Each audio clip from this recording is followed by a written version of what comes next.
SG-1000. Sega entered the home console market in 1983 with the SG-1000, released on the very same day Nintendo launched the Famicom in Japan. At the time, Sega was already well known for its arcade games, and the SG-1000 was the company's attempt to bring that experience into people's homes. The console played games from cartridges and later supported a card format called My Card, giving players more ways to build their collection.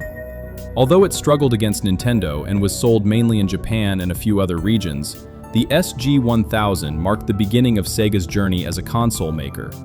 It may not have been the company's biggest success, but it laid the foundation for every Sega home console that followed. SG-1002. Just 1 year later, Sega introduced the SG-1002. Rather than creating an entirely new console, the company focused on improving the original design. The controller holders were moved to the front, detachable controllers replaced the built-in ones, and the overall layout became much more practical for everyday use. Internally, the hardware was almost identical, meaning players could continue enjoying the same library of games without starting over. While the changes were fairly small, the SG-1002 showed that Sega was already looking for ways to refine its hardware, instead of waiting for an entirely new generation. Sega Mark III. In 1985, Sega took a much bigger step forward with the Sega Mark III. Although it was still built on the SG-1000 family of hardware, it featured noticeable improvements that allowed games to display more colors, sharper graphics, and smoother visuals than earlier models. The console also introduced support for the Sega card format alongside traditional cartridges, giving developers more options for distributing games. Released only in Japan, the Mark III represented Sega's most advanced home console at the time. More importantly, it became the direct predecessor to the Master System, setting the stage for Sega's first major international success. Master System. Sega redesigned the Mark III into the Master System before launching it internationally in 1986. While the hardware remained very similar, the new console featured a completely different design and several hardware improvements, making it the version most players outside Japan came to know.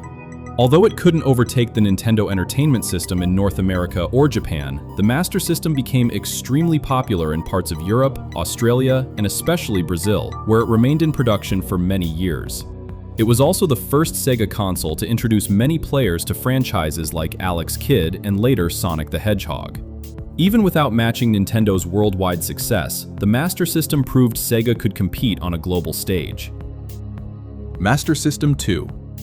As the Sega Genesis began taking over in the late 1980s, Sega released the Master System 2 as a lower-cost redesign of the original console. The updated model was smaller, lighter, and featured a much simpler design while remaining compatible with nearly the entire Master System game library. To reduce manufacturing costs, Sega removed a few features, including the card slot used for Sega cards, and many versions included Alex Kidd in Miracle World built directly into the console. Although it arrived after the Genesis had already become Sega's main focus, the Master System 2 helped extend the life of the platform in regions where it was still selling well, making it the final major redesign of Sega's first internationally successful home console. Mega Drive/Genesis.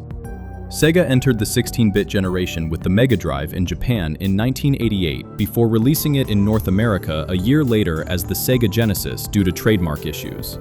This would become Sega's most successful home console and the system that turned the company into Nintendo's biggest competitor.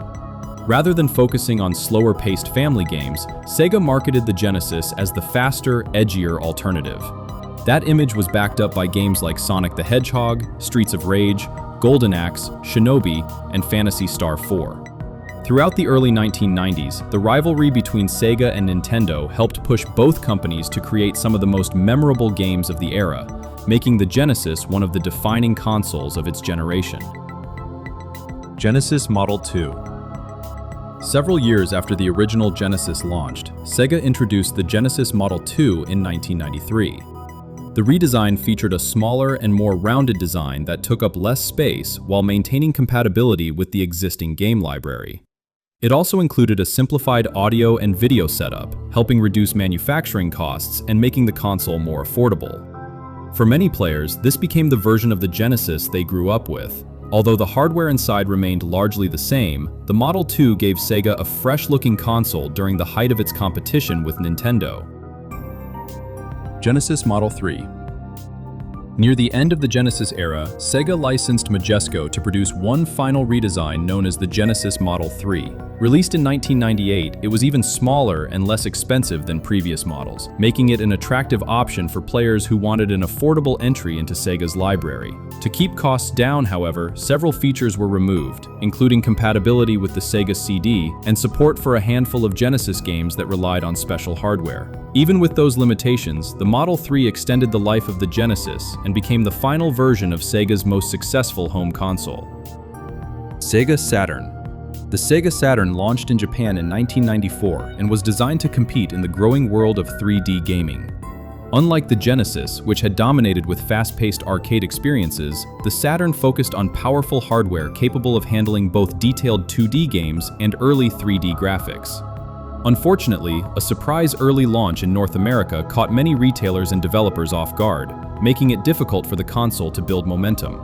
At the same time, Sony's PlayStation quickly captured the attention of gamers around the world. Even though the Saturn struggled commercially, it developed a loyal following thanks to games like Nights into Dreams, Panzer Dragoon, Virtua Fighter 2, and Sega Rally Championship. Today, it's remembered as one of Sega's most underrated consoles. Dreamcast. The Dreamcast marked Sega's final chapter as a home console manufacturer when it launched in Japan in 1998 and North America in 1999. It arrived with impressive graphics, built-in online capabilities, and a memory card called the VMU that included its own screen and minigames. Critics praised the console, and games like Sonic Adventure, Crazy Taxi, Jet Set Radio, Shenmue, and Soul Calibur showed just how much potential it had.